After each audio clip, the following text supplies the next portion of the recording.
So, Laughing Man, a little bird has told me that you've been recently advocating in favor of unabashed larceny of popular TV shows. Care to explain yourself, you troublemaker? I don't even know how to respond to that. No, this is where you say, well, no, see, this everyone, when we talk about piracy, talks about how it's amoral and blah, blah, blah, but there are actually some benefits to it, according to guess who. I'm sorry, that entire thing has caught me so off guard. So, Laughing Man, you pirate? That's right, Max. Oh, fucking hell. But yes, it is true. I've always been a staunch proponent of piracy, and guess who else is? Time Warner CEO Jeff Bewkes. Oh, wow. Because after HBO set a world record for illegal downloads after the Season 4 premiere of the Game of Thrones series, Jeff Bewkes was quoted as saying, "Our experience is that piracy leads to more penetration, more paying subs, more health for HBO, less reliance on having to do paid advertising. If you go around the world, I think that you're right. Game of Thrones is the most pirated show in the world. Well, you know, that's better than an Emmy." But, I don't understand. I've been told that piracy is amoral. It's illegal. I mean, I wouldn't download a car myself, after all. Fuck, I would. Give me a 3D printer and I'd have a new fucking Porsche. But here's the thing. Every single time that the mainstream media talks about piracy, it always comes from this sort of misplaced moral high ground point of view where it's illegal, it's like I said, it's almost like larceny, it's a felony, etc., but no one seems to be able, or at least willing, to objectively look at the benefits of piracy, because yeah, sure, in a black and white world you are illegally downloading stuff and whatnot, but no one asks themselves, why are people doing this? Because It's because all the news outlets are owned by the movie studios. that and the Jews, of course, but But it's true. I mean, just go back and look at our MPAA podcast. All of it says that all these news organizations are parts of larger conglomerates, and most of them have studio ties. So no wonder why you always hear about shit, oh god, piracy's bad. It's because they're losing money. Mm-hmm. Or at least they're claiming they're losing money, when I actually think it's their own ineptitude. right. Of course, the other side of the story that you don't hear is the fact that, for example, in Australia, people who want to watch Game of Thrones and who are Game of Thrones fans have to wait up to, get this, up to 6 months in order for the show to get dubbed. Oh wait, it's already in English. There's no fucking reason why people should have to wait half a year to get a show in their native language. And that's what led to worldwide piracy records for Game of Thrones, is exactly this. In more recent news, it's come to my attention that when the first episode of Season 5 premiered, there was already 4 entire Game of Thrones episodes leaked on torrent sites. Mm-hmm. That's right. You can go on the Pirate Bay right now, and I'm not condoning this, but you can watch the first 4 episodes of Game of Thrones. Mm-hmm. Not the first one, first 4. I mean, this is fucking phenomenal. I mean, it's fascinating, really, in this digital age, that all of these content providers are still sticks in the mud. I mean, they're still behind the times. People's viewing habits have changed to the point where people want to binge watch. Oh, of course. I mean, recently Marvel had released their Daredevil show, which I have watched the first about 5 or 6 episodes of, and it is actually a pretty fucking good show. It's even better than I expected it to be. Yeah. And I actually love the fact that on a set date, I think about a week ago or so, the entire season was released in its entirety, and that I can now watch it at my own convenience. Mm-hmm. I don't have to wait a fucking week in between episodes to see what happens next. And if you really think about it, it makes perfect sense, because these shows, they're complete by the time the first episode debuts, as evidenced by Game of Thrones. Yes. HBO released only the first episode, but evidently at least the first 4 or 5 episodes have been fully produced and edited and even, uploaded to some sort of server. And of course, there are people who, and I believe I'm speaking for both of us here, will even be willing to pay money in order to get the whole fifth season of Game of Thrones in its entirety right now. I'd imagine. But the problem is, HBO is not really providing an alternative to that. So, needless to say, because there are people who are rabid fans of the show and who cannot wait to see what happens next, of course they're gonna go on the Pirate Bay or any other websites that are... Kick-Ass Torrent, ISO Hunt... Sorry. How do I know of all these shit? Well, see, I wouldn't know anything about that, so... Yeah, of course you wouldn't. You're a good consumer. Yeah, that's right. You hear that, FBI? I'm your best friend. But yeah, anyways, so the reason why people go there is because they want that shit, and they want that shit now. So enjoy those first 4 episodes. You got a month-long fucking wait to see anything else. Man, I dug myself into a hole there. I got them watching it. I'm like, I want to see what... Oh, fuck, I can't. I gotta wait a month. May won't come soon enough. Shit. Yeah, well, that's why I did not automatically digest all 4 of them. But again, in the case of Daredevil, you can watch as many of them as you want because the entire season is available on demand right now. Yeah. And it's beyond me why other companies or other TV networks or studios or whatnot are not doing the same shit that Netflix is doing, because we hear about how, binge watching on demand, how it's the way of the future, folks. Thank you, Howard Hughes. You're welcome. They say this, but at the same time, for whatever reason, they're still tethered to this outdated traditionalist mentality of, it's like, well, we gotta make sure that the entire family gets together in the living room in front of the TV set, so little Billy can watch all the full frontal nudity and violence of Game of Thrones. Well, I was talking about the kind of crap they had back in the 50s, but that's the thing. It's the same motto that they used for fucking Leave It to Beaver. Yes. And now they're using it for Game of Thrones, and it's like, it's been 50 years. Surely there needs to be some sort of progress. Yeah, I mean, first of all, there was VHS tapes was a huge step forward as far as having to wait for shit to come back out into movie theaters. Here it's like, oh, I can buy the movie, I can watch it whenever the fuck I want. Yes. And then cable sort of helped expedite a little bit with a lot more options, though, but still a lot of things are still locked into that TV time frame where, 5 o'clock on Wednesday, that's when you get to watch your favorite show, and you have to carve out an entire section of your day, and sometimes you might not be able to, so that would totally fuck up your day, so you have to go out and buy the DVDs after a year of waiting for those to come out. Mm-hmm. And now the technology is there where you can watch whatever you want, as many times as you want, for however long as you want. That is, of course, if you already have a fucking cable subscription on top of that. Yeah. In the case of Go HBO. Right, which we had so much fucking hope for Go HBO. There's 2 HBO services out right now. One is Go HBO, and the other one is HBO Now. Mm-hmm. And the first of which is one we had so much hope for, but you have to have an existing HBO subscription through your cable or satellite provider. Yes, in which case this Go HBO service is less of a streaming service and more of like basically a virtual DVR set. Yes. Whereas HBO Now is closer to the Netflix sort of program that we were hoping it would be. Spend $15 a month and be able to watch whatever you want. Unfortunately, yes, Apple has to come along and fuck everything up. To our iTunes account listeners, I have to apologize. You guys are awesome. Yeah, how dare you commit heresy? I know, how dare we bite the hand that feeds, cough cough.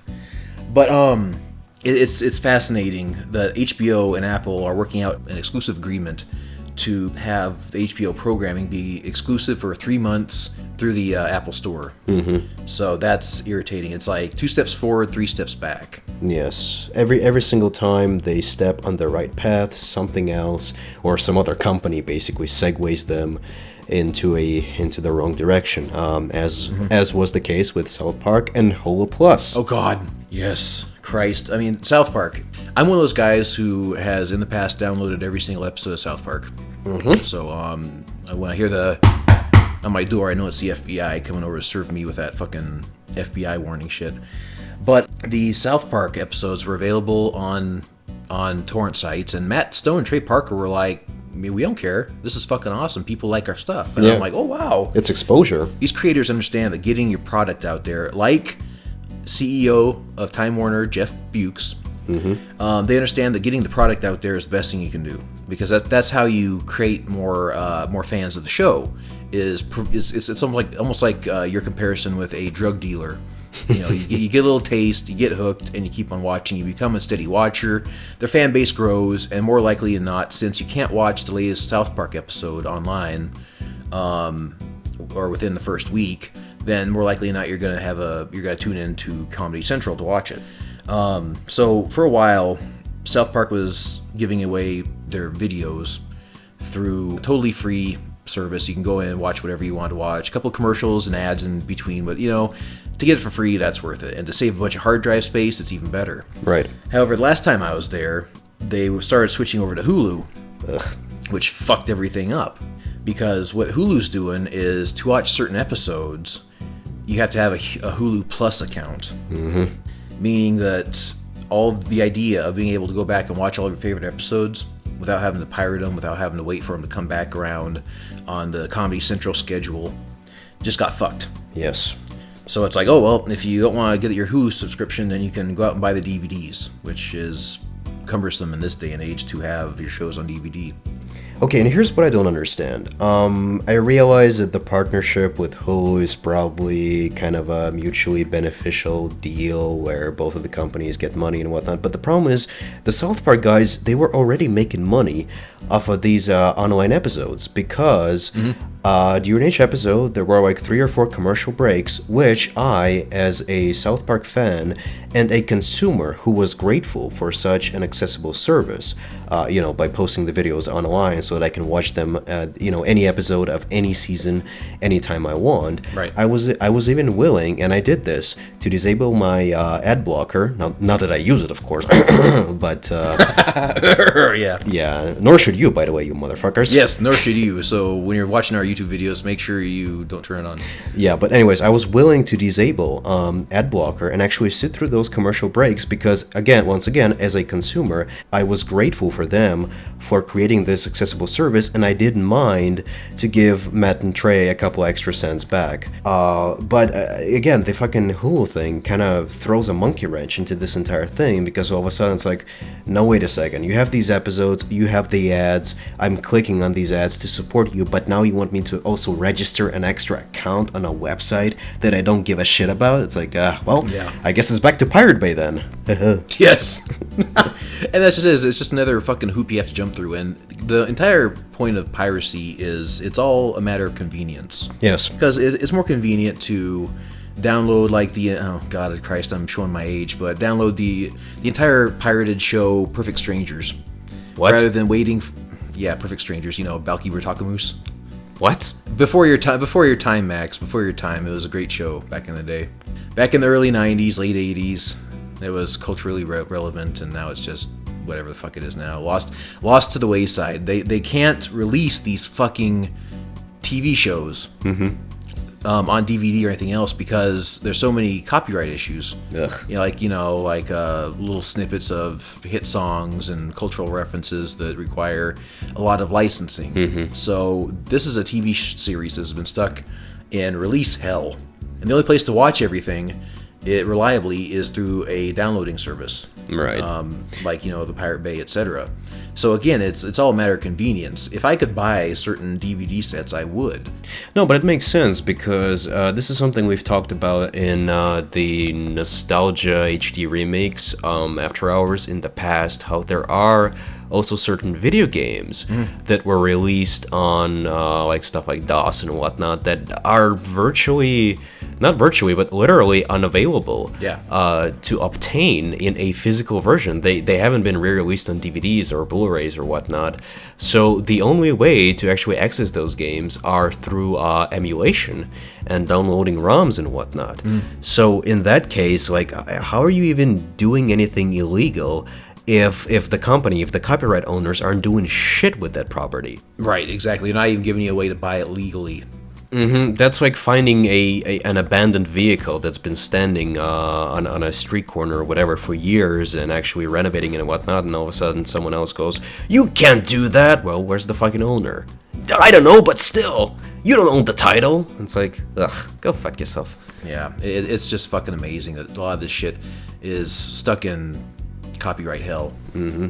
But of course, in the case of TV shows and whatnot, I'm sure that even after all the valid reasons that we've just provided, there will still be people who go, well, the law says and whatnot. And yeah, I guess I understand that part. I really do. However, these days, we also have the issue of companies holding back not just like entire seasons, because okay, here's the thing. One thing I want to make clear is that we're not trying to be entitled here. We're not saying that, we want something and we want something now and you should do it, damn it. We're just insert that song from Willy Wonka. Yeah, precisely. We're just saying that there is a better and a more convenient way of doing things. And guess what? The fucking guy from HBO seems to agree with us. So maybe we're actually onto something here. Yeah, no kidding. I mean, think about it. Well, just think about it. Being able to watch all the Game of Thrones episodes for $30. I just binge watch them all at once. Just boom, one night. Yeah, works for me. But now it's become so absurd that companies or publishers and whatnot are holding back not just actual content like films or TV shows, but they're actually trying to hold back trailers, i.e. fucking commercials. They're trying to hold back their ads. Jesus Christ. Well, it's a lot like the Avengers 2 exclusive trailer that Marvel wanted to hold back and release during their Agents of S.H.I.E.L.D. series. To try to boost ratings for that show, obviously. Yeah. Which, in marketing sense, it kind of makes sense, though. But on the other hand, it's absolutely idiotic, because you want to advertise something, but then you're making it harder for people to see the advertisement. It doesn't make any fucking sense. Okay, well, if you want to watch this advertisement, you have to watch this entire fucking TV show first. Yes. What? I mean, hasn't it always historically been the other way around? The quality of a TV show when the main attraction is a fucking commercial. Jesus Christ. Of course, and there's absolutely no guarantee that the people who even sat through the entire episode are going to stick around and watch the rest of the season. Yeah. The majority of them just came to watch the aforementioned trailer of Avengers 2. Yeah, it's just a way to pump some blood into the series, I think. Yeah, so in that case, people didn't want to wait an extra week, and if I'm not mistaken, like a camera version of the trailer was leaked online, and it started catching wildfire. And to Marvel's credit, they actually saw the positive reaction the trailer was receiving, and almost the same day or the next day, they decided to upload an HD version of the trailer to YouTube, and guess what?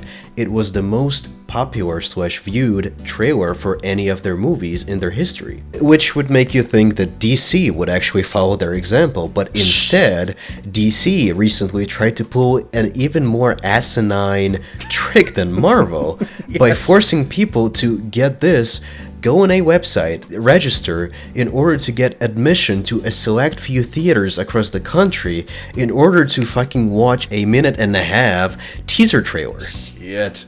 I mean, you gotta love how fucking narrow-minded, how blind these people are with all this shit. I mean, think about it. You have to go onto a website, register, get a ticket, drive down to a movie theater, and wait, and then watch all that fucking effort. Not for an 1.5-hour long movie, for a 1.5-minute long trailer. Yes, you gotta basically pay and put all this effort in order to watch a fucking commercial. And then there's no guarantee that commercial will actually show up in your home theater. Maybe you have to be in them. If you're out in the sticks, you're fucked. Are you gonna drive to the nearest city? 4 hours on the road. Yes. Through the dusty highway just to watch the Superman trailer. Not to mention, isn't this like the point of a commercial is to reach as many people as possible? Yet they were taking all of these steps in order to prevent that. Basically, only a select few gets to see this. It's like, what? You shouldn't have to reenact the fucking Oregon Trail to fucking go watch a commercial. Oh damn, Tom died of dysentery. Fuck. We'll bury him on the road, and then we'll go watch the Batman Superman commercial in his honor. I mean, see, this is a huge step backwards as far as convenience. I mean, Jesus. Watching a commercial on TV is bad enough, though, but having to spend effort and money to watch a commercial for an upcoming movie, that just blows my fucking mind. Yes, and I do understand their reasoning, that they're trying to generate as much hype as possible, and they're doing the most asinine way, yeah. Yeah, well, see, they're trying to do something like the same thing that, say, Apple or whoever else does with their cell phones. Like, they create this artificial shortage of stuff. And people want it more. Yeah, it's kind of like the fucking Black Friday mentality where, the consumers will have to fight for this product. But here's the thing. In the case of Batman versus Superman, like, the Man of Steel was very... mixed. Yeah, it was very mixed. And, people like ourselves have very, very strong reservations about the sequel. So you would think that it would be in WB's best interest in order to assuage people's concerns by releasing this trailer online and letting the footage speak for itself. Because otherwise, as a consumer, it makes me really suspicious that they're trying to be so clandestine about this trailer. It's like, what are you afraid of? But Max, that type of marketing logic just doesn't fly. I mean... Oh, what? You mean common sense? Yeah, common sense doesn't make any fucking sense. I mean, how else would you explain the fact that the new Star Wars trailer made 32 million fucking views on YouTube in 2 days? I mean, it's like, if you want to generate hype, do it the easiest fucking way possible. I mean, here's the people who are doing Star Wars, generating a ton of hype. Of course, it's Star Wars, but hype nonetheless after the prequel movies, so that's saying quite a lot, actually. Mm-hmm. But they're alleviating a lot of fears, showing practical effects, all that kind of stuff, showing the star, Harrison Ford and Chewbacca at the end. It's getting a flood of views. Yes, all around the world. Again, 32 million people in fucking 2 days. Whereas DC and Marvel are doing the equivalent of buying billboard space a mile off a road. Yes. I mean, it's like, yeah, we want our advertisement to be seen so that you have to stop your car, get out of it, walk a mile through the woods, and then see it. And to add insult to injury, the owner of said billboard also puts a fucking tarp on top of it and sets a designated date where it's like, well, guess what? Come back in 7 days. Bring a tent. You're gonna have to wait a while. Yeah, and a week after. Bring a tent and $1. Yes, and after waiting a week and actually paying a designated price, you'll be able to see this magnificent commercial, and it's like, fuck you. Exactly. You should use this time and this, advertising space, whatever, in order to convince us to buy the product, but instead, they're trying to generate hype about fucking trailers, commercials. It reminds me of that one episode of Frasier, where Frasier and his brother, they buy a restaurant, and they want to make it really, really upscale and classy. So they're like, okay, we're not going to even advertise it. We're not going to put a sign on the building or anything. We're going to make it so that it's such an underground thing that nobody even knows it's there. And the dad, he's like, yeah, we can also put snipers up on the roof and shoot anyone who tries to come in. Yes, and that's the exact kind of backwards logic they're doing here. I mean, once again, like in the case of the TV shows, we hear, and this is something that we brought up in our Platinum Age of TV podcast, how, social media is the way of the future, folks. Yeah. And how, they're monitoring the ratings of their show by the amount of tweets that this or that particular episode generates. Yes. And whatnot. So they are aware of the potential of social media, yet for whatever reason... How the fuck do you explain how the Deadpool movie got greenlit? YouTube. The leak. Exactly. As we have predicted, someone, potentially Tim Miller, but, allegedly, we're not insinuating anything, Cough. leaked that trailer, and that was the tipping point that got the Deadpool movie fucking greenlit. Yes. So there is power behind releasing stuff on the internet for millions of people all around the world. Don't forget, not just in one country or just one town. This isn't your like local fucking AM radio station. Yes. This is the World Wide Web. I repeat, the World Wide Web. All you have to do is upload your trailer to YouTube, and millions of people, or in the case of Star Wars, potentially billions, because it's a franchise that's beloved all across the world. In the case of Gangnam Style. Or even reference. Well, even that, again, it just goes to show that the internet is it's something new. It's a tool that connects basically everyone around the world, and it's the ultimate marketing machine where you don't even have to pay for ad space. Once again, go on YouTube, upload your trailer, people will find it, they'll start tweeting and Facebooking and creating this buzz for you, so you don't have to even do anything. You don't even have to spend a fucking dollar on doing this. But instead, for whatever reason, in the case of DC, they're so tethered to this idiotic, asinine, obsolete idea that trailers should be seen in movie theaters and people should go in there. It's like... And get blown away. Yeah, and at the end, in the case of the Batman vs. Superman, if people are interested in our take, meh. Meh. But at least in this case, Marvel kind of had their idea. The trailer got leaked. They're like, you know what, we're just going to release it because otherwise this other thing's going to go viral. The damage has kind of already been done, so we might as well not be crying dicks about it. Yeah, it's like the cat is out of the bag, so we might as well upload a crystal clear HD version that's going to have much more of an impressive effect on people. Or that's going to impress people much more. Rather than some fuzzy handheld cam thing. Exactly. It's in their best interest to be as transparent with their consumers as possible, because guess what? If the product is good, we're gonna pay money for it. Yes, it's in their best interest to get that fucking thing out to as many people as possible. That's the trick. And see, this is why, I guess, to kind of loop everything back around, why isn't HBO releasing the entire Game of Thrones season online somewhere for like X amount of dollars?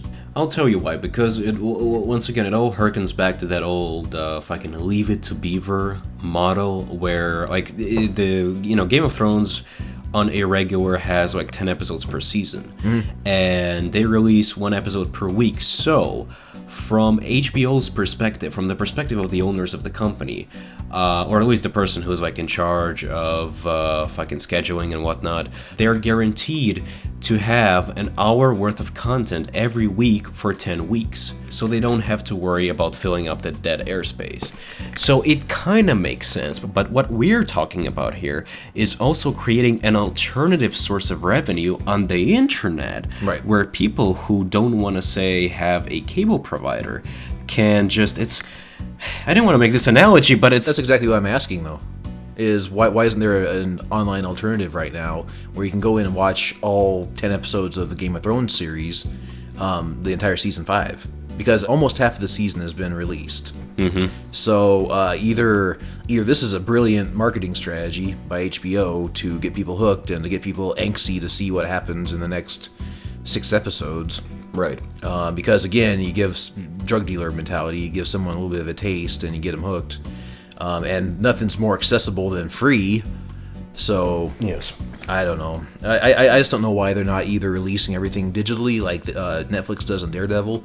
Because how in the hell is Netflix staying afloat? Subscription. If they're giving Daredevil subscriptions away for free. Well, yeah, I know, but it's only $8 a month or something like that, isn't it?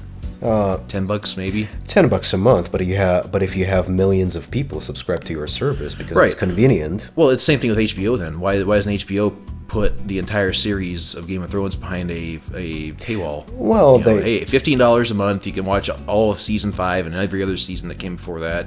Or other shows like True Detective or Boardwalk Empire, etc. Or Tales from the Crypt, Ricky Gervais show.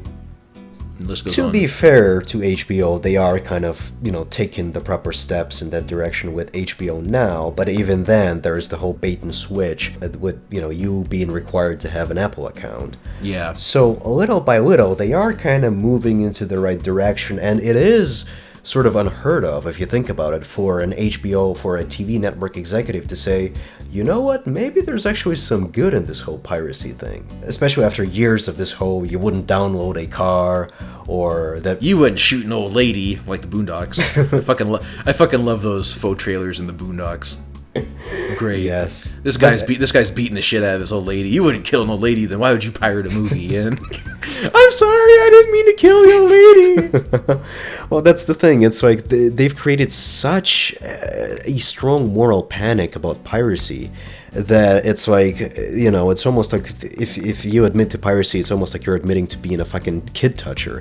No, I've never. What are you talking about? No, I don't want the FBI knocking on my door. But now they're like thinking, Oh, wait a second. You mean there is a service where everyone from around the world can go to our site and watch stuff and we could charge them? Maybe there's something to this idea. Gee, you think? Yeah, you can get some ad revenue while people get to watch the stuff they want with minimal commercial interruption. Minimal. Again, you won't be watching like a minute and a half of fucking commercials or even 4 minutes, whatever. You know, quick commercials in between little bits, and you get to keep on watching the show almost interrupted. Mm-hmm. It's a win-win for everybody. Yeah. Like the South Park model right before Hulu fucked the entire thing over. Thanks, Hulu. I'm back to piracy. But again, make it as accessible and convenient as possible for the viewers, and we will be more than willing to pay whatever the price is, as long as it's reasonable, of course. Oh yeah, absolutely. And there you go. There's your solution to piracy. As opposed to just creating this fucking moral panic about, you know, fucking pretty much repeating what you said about the old lady and whatnot, so... Yeah. Well, actually, you know, something else that's kind of interesting, and this is kind of a slight tangent, is that in Canada, they're playing around with the ideas of cable companies and satellite companies where you can buy channels a la carte. Or you subscribe to certain channels, which would be fucking... Yes, another idea that should have been implemented years ago. Yes, instead of having to pay for, you know, Lifetime and Hallmark and True TV. Basically all those channels that the broads watch. Well, True TV is a channel that, let's just say, the lowest dregs of society watch. Hey, watch these D-list stars explain to you why these YouTube videos are funny. Wow, that sounds like some personalities on the internet. What they're proposing is that you can buy packages where you get to pick channels you want to watch, and you only pay for what you watch, which is fucking brilliant. Because can you imagine a survival of the fittest type of environment for all these cable companies, where they would have to provide better and better shows, otherwise they'll die, instead of everyone getting this big umbrella check from, like, you know, the cable companies saying, oh yeah, you know, sure, everybody loves the Oprah channel, we're just gonna, you know, toss this in there. Yeah. There's a bunch of channels out there that I can honestly do without. Of course, this is all subjective opinions. If you like Lifetime, if you like Hallmark, if you like the Oprah channel, that's entirely your fault. But to let people vote on what they want to watch with their own dollars, oh god, wouldn't that just be something? Well, of course, like we always say, that would be an ideal meritocratic model. Maybe the History Channel would have some fucking history on there again, huh? Well, or you could just buy History 2, which has all the history on it. Yeah, but Laughing Man, don't you? I mean, Ancient Aliens. How can you not love that? Fuck you, Max. Fucking Ancient Aliens. We can't say it didn't happen, so it must have happened. It's like the creationist method for fucking history. You can't. We weren't there to see it, so it could have happened. Well, Jesus Christ. Once again, Ancient Aliens presented by Ken Ham. Yeah. Well, mate, you weren't there. Neither were you, asshole. But I know. But again, it's fucking Ancient Aliens. Jesus Christ. I mean, to say, well, there's no evidence, like South Park says, no evidence that aliens weren't at the first Thanksgiving. It's like, what the fuck is this shit? Oh my god. Like you said, it's the lowest form of entertainment, and if cable and satellite companies are to let consumers choose which channels they want to pay for, you know, the companies or networks like that would have to actually put some effort into their into making their programs as entertaining and as good as possible, and as a result, we wouldn't have shit like fucking Honey Boo Boo and Lizard Lick Towing and Hardcore Pawn and America's Dumbest Blanks and everything else that you see on fucking True TV. So, if only these multi-billion networks were to listen to these two assholes with microphones talking about, you know, their faults and flaws, the world would be a much better place. It would. If you guys would only take the advice of these two cynical assholes. But again, I think that cable is gonna... I picture cable and satellite dying in the next maybe decade or two and being replaced entirely by a la carte internet content. Because that's where everyone wants to go right now. People want to binge watch, like, you know, Daredevil. I plowed through that in like 3 nights. people want to have access to content immediately. Again, the Star Wars trailer was released. There was no fucking get your special golden ticket and go to this particular theater, and then you can go watch the Star Wars trailer, and yay, good for you. No, it got 32 million fucking views in 2 days. I don't even know what it's at right now. It's probably at like 60 something. Probably. But it's fantastic. I mean, people, again, the viewing habits have changed. There's no more of this leave it to beaver shit, like you said. People want their content now. They want it readily available, and they want it without so much of this hoop jumping bullshit. You have to pay. You have to go behind paywalls or multiple ones. I guess we say HBO should be behind a paywall of some sort, like Netflix. But then we complain about Hulu. But that's because South Park went from a free service to a pay service, so it was a complete downgrade. Right, of course. If South Park was originally on Hulu, then I wouldn't that's complain. the deal. Yeah, but because they took a step backwards and made the thing more complicated, well, of course we're gonna bitch and moan. Yes. I mean, we were gonna bitch and moan anyway because that's such is the nature of our show. But that's why people tune in, right? But again, I think YouTube is honestly the best fucking model for the future of entertainment, just because whatever you want to watch, it's fucking there. Again, it's like we said, it's pure Darwinism, survival of the fittest. Yes, it's corporate Darwinism, where if corporations don't do what's in their customers' best interest, customers go somewhere else. Right. And having said that, if you want to support this channel and make sure that we stay afloat for another month, follow this link to Patreon. Where we hope to get you guys some new content. More of that stuff coming soon. Stay tuned. But actually, if you guys want to see early concepts and sketches of new webcomics, and you guys want to see... Or if you want to see a new trailer for the upcoming season. Yes! I was going to see that! Actually, that's what we do, though. The last time we actually released a minute-long preview trailer of our next podcast. Wink, wink, nudge, nudge. Incentives, and you get to also, every month that you subscribe, you get to chat with us, 2 or more assholes. So at least Cinemax and I are always there, so you guys get to talk one-on-one with us and talk about whatever the fuck you want for X many minutes. That's right. You can pay to actually go to a meeting with 2 grumpy old grandpas who are gonna lecture you about stuff. All you gotta do is drive off the road, walk a mile in the backwoods, and there'll be a big tarp over top of a billboard. Yes, and after all is said and done, just make sure not to tell anyone. This is gonna be our secret. Yeah, this is just for you, our dirty little secret. Smack on the ass. Blindfolds.